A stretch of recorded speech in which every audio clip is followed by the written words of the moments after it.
about the company rule and what is the historical background of Constitution of India during the company rule. So we mentioned about the Charter Act of 1773, then Pitt's India Act of 1784, then Charter Act of 1833 and Charter Act of 1853. Now, after the revolt of 1857, the Act for the Good Government of India, which was known as the Government of India Act 1858, it abolished the East India Company and transferred the powers of the government, territories, and revenue to the British Crown. So, the Government of India Act 1858 transferred the powers of government, territories, as well as revenue to the British Crown. So, as we can, so the free features of the Act of Government of India, features of the Act of Government of India Act of 1858 were that from the day of enactment of this act, India was to be governed by and in the name of Her Majesty, and the designation of Governor General of India changed to that of Viceroy of India. So the first Viceroy of India was Lord Canning, and Lord Canning became the first Viceroy of India. And now India was to be ruled in the name and governed in the name of Her Majesty.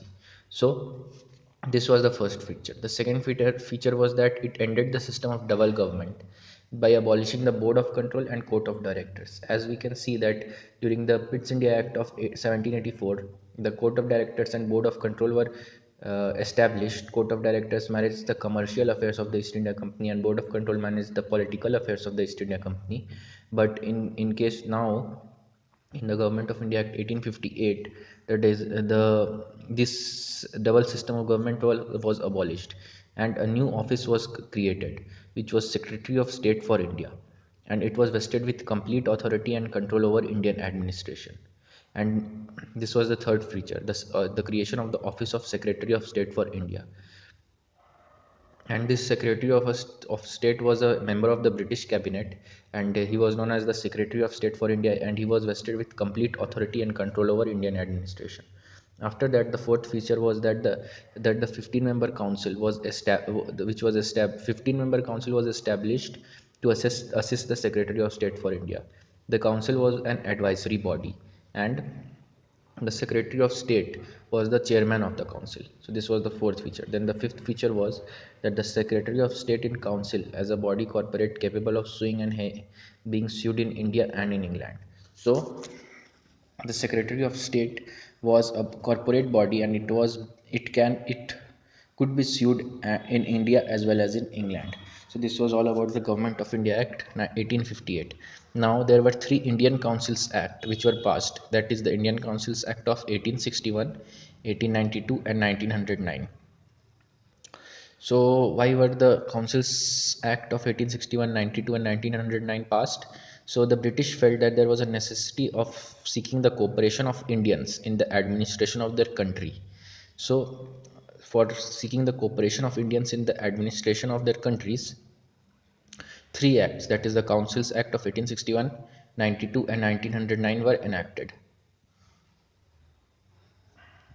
So first we'll look at the features of the Act of 1861. So the features were that the Indians were being associated with the law making process. So Viceroy had to nominate some Indians as non-official members of his expanded council, that is Legislative Council. So Lord Canning, who was the Viceroy, he nominated the Raja of Banaras, Maharaja of Patiala, and Sir Dinkar Rao. So now, from the Indian Councils Act of 1861, the Indians were being represented, being represented in institutions as well as were being associated in the law making process.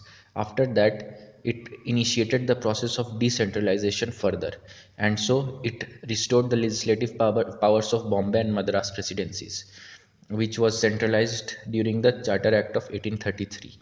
So the Charter Act of 1833 was the final step towards centralization, and in 1861 the process of decentralization was followed, and the powers of the Bombay and Madras presidencies were restored, and the powers of the Bombay and Madras presidencies were restored.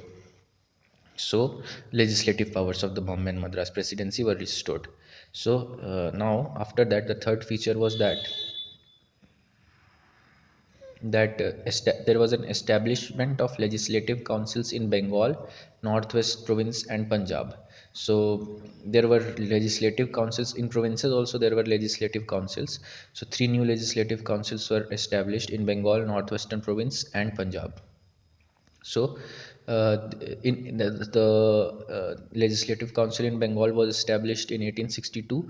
Then in Northwest Province in 1886, and in Punjab in 1897. Then there came the portfolio system. This was the fourth feature. The portfolio system was introduced by Lord Canning in 1859. In this system, a member of the Viceroy's Council was made in charge of one or more departments of the government, and he was authorized to issue final orders on behalf of the council on matters of his department. So a member of the legislative council, a member of the viceroy's council, was made in charge of one or more department, and he had the power of issuing the final order of the on behalf of the council, to issue on matters of his department. So it was a portfolio, that is a portfolio of Lord Canning, and he was a portfolio of Lord Canning. And then it empowered the viceroy to issue ordinances without the concurrence of the legislative council during an emergency. That is, when there was an emergency, financial emergency, mm, or war, or external aggression, or armed rebellion, or any other kind of emergency, then Viceroy could issue ordinances without the concurrence of the Legislative Council. So these were the features of Act of 1861. Then the Councils Act of 1892. It increased the number of additional members in the central and provincial legislative councils, but maintained the majority in them. So the members in the central and provincial legislative councils were increased. So this was the first feature of 1892 Councils Act. The officials were in majority, officially elected members were in majority, but non-official members, that is the number of members in the central and provincial legislative councils, were increased. After that, it also increased the functions of legislative councils. That is, it gave the power of discussing the budget and addressing questions to the executive. So now the members elected or nominated in the legislative council could ask questions on the budget, as well as discuss the budget, but they could not vote on the budget. So this was the second feature of the Councils Act of 1891, Councils Act of 1892. And then the third feature was that the it provided the nomination of some non-official members of the Central Legislative Council by the Viceroy on the recommendation of the Provincial Legislative Council and Bengal Chamber of Commerce, and that of the provincial legislative councils by the governors on the recommendation of the district boards, municipalities, universities, trade associations, zamindars, and chambers.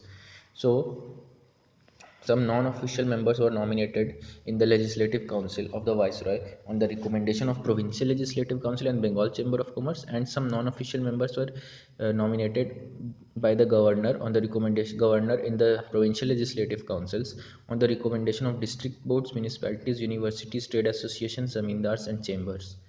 So this was a limited and indirect provision for the use of election in filling up some of the non-official seats, both in central and provincial legislative councils. But the word election was not used in the act. The process was described as nomination. So this was the first time the word election was used, but it was in reality not an election but nomination. Now, after that, we will see the features of the Act of 1909. That is the Councils Act of 1909. So as we can see, so now we will see the features of the act of 1909. So in this act, it increased the size of legislative councils again. Both the size of the number of members in the central and provincial legislative councils were increased, and the central legislative councils, the members were increased from 16 to 60. Then again, in the provincial legislative councils, there were the members in the non-official members were in majority now. In the Central Legislative Council, the official members were in majority. The seats were increased from 60 to 60, but the official members were in majority. But in the case of provincial legislative councils, the non-official members were now in majority. Then it also enlarged the deliberative functions. That is now members were allowed to ask supplementary questions, move resolutions on the budget, and so on. In addition, in the earlier act, they could only discuss the budget and address questions, but now they could ask supplementary questions also and move resolutions on the budget and so on. So it provided for the association of Indians with the Executive Council of the Viceroy. So for the first time in the Councils Act of 1909, now Indians could join the Executive Council of the Viceroy. So Satyendra Prasad Sinha was the first Indian who joined the Executive Council of the Viceroy, and he was appointed as the law member. And the fifth feature was that it introduced a system of communal representation for Muslims. So this act was also known as the Councils Act of 1909. The Councils Act of 1909 was also known as Morley Minto reforms. Lord Morley was the Viceroy of India. Lord Morley was the Secretary of State for India, and Minto was the then Viceroy of India. So it introduced a system of communal representation for Muslims by accepting the concept of separate electorates. So communal representation for Muslims was introduced by accepting the concept of separate electorates. So Muslim members, separate electorates were given to the Muslims, and so Lord Minto came to be known as father of communal electorate, because in case of separate electorates, only the Muslim members were to be elected by only Muslim voters. So if there is a Muslim member standing in the election of an electorate, then only Muslim voters would uh, cast their vote in the case of that electorate. So it also provided for separate representation of presidency, corporation, chamber of commerce, universities, and zamindars. So separate representation was given to presidency, corporations, then chambers of commerce, and universities and zamindars. Now Government of India Act of 1919. So the Government of India Act 1990 was enacted in 1919 and came into force in 1921. So this was also known as Montagu-Chelmsford reforms. So features of the act was that it separated the central and the provincial subjects. The central and the provincial legislatures were authorized to make laws on their respective list of subjects. So for the first time, the central and provincial legislatures were separated, and central and provincial legislatures were authorized to make laws on their respective list of subjects. That is, in case of the that is it was in this case you can see that this was a decentralization of power, as there was two lists, the central lists, and there were two subjects, the central subjects and the provincial subjects. So the central subjects were the subjects on which the central government would make laws, and the provincial subjects were the subjects on which the provincial government would make laws. So this was what was done. After that, the provincial subjects were further divided into two parts, that is transferred subjects and reserved subjects. In case of transferred subjects, it was to be administered by the governor with the aid of ministers responsible to the legislative council, who were elected in the legislative council, the ministers. But in case of reserved subjects, it was to be administered by the governor and his executive council. So you have to remember, this is a very important point, that transferred subjects were administered by governor with the members of the legislative council, whereas the reserved subjects were administered by the governor with the members of his executive council.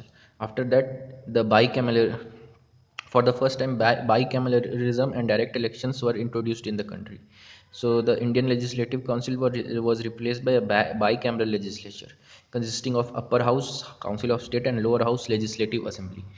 So the Indian Legislative Council, that is the legislative council at the center, was divided into two parts, that is the upper house, council of state, and lower house, legislative assembly. So now the three out of the six members of the Viceroy's Executive Council were to be Indian. It extended the principle of communal representation by providing separate electorates for. So out of the six members of the Viceroy's Executive Council, three were to be members. Three were to be the Indians.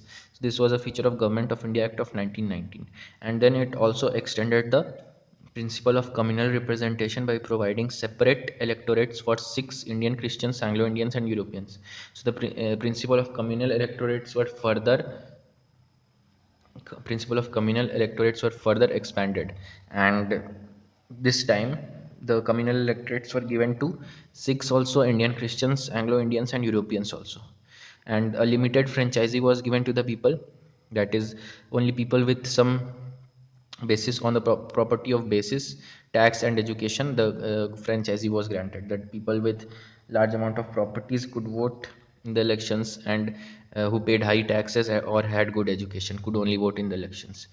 It created a new office of High Commissioner for India in London and transferred to him some of the functions hitherto performed by the Secretary of State for India. So, an office of High Commission was established in London, and some of the functions of Secretary of State of India was transferred to it. Then it also established the Central Public Service Commission, which was set up in 1926 for recruiting civil servants. It separated for the first time the provincial budgets from the central budget. So it divided the central subjects and provincial subjects, and also divided the budget, that the central budget and the provincial budget. So now the provincial legislature could enact their own budgets.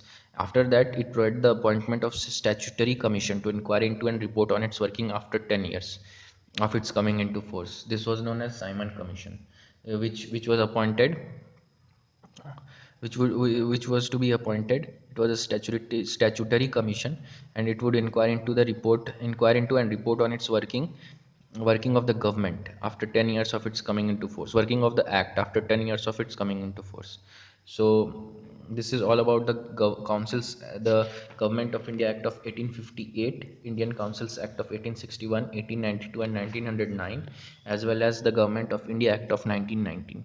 In the next video we will see the further acts. Only two acts are left, that is the Government of India Act of 1935 as well as the Indian Independence Act of 1947. So see you guys in the next video.